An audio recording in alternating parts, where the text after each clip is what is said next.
యేసుక్రీస్తునామంలో మీకు అందరికీ వందనాలు. ఇప్పుడు రాబోయే భూకంపాలన్నీ కూడా బలమైన భూకంపాలు కావచ్చు. ఎందుకంటే పలుసార్లు భూకంపాలు మరి మన భారతదేశం చుట్టూ అనేక దేశాల్లో వస్తున్నాయి.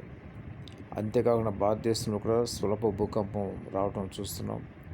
కాబట్టి ప్రతి ఒక్క జ్ఞాపకం చేసుకోండి, ఈ స్వల్ప భూకంపమే రాబోయే ఒక బలమైన భూకంపానికి ఒక సూచన నేను తలుస్తున్నాను. కాబట్టి ప్రతి ఒక్కరు కూడా మీరు అప్రమత్తంగా ఉండాలి, చాలా జాగ్రత్తగా ఉండండి. అన్నిటికంటే ముఖ్యంగా ప్రార్థన చేసుకోండి. ఎందుకంటే ఎక్కడ కూడా మీరు భూకంప శిథిలాలలో చిక్కుకోకుండా ప్రతి దినం మీరు ప్రార్థన చేసుకోండి. దేవుడు ఖచ్చితంగా తప్పిస్తాడు. ఆయన రక్తం మీ పాపలు కడుక్కొని దేవుని దగ్గర పాపలు ఒప్పుకొని విడిచిపెట్టండి.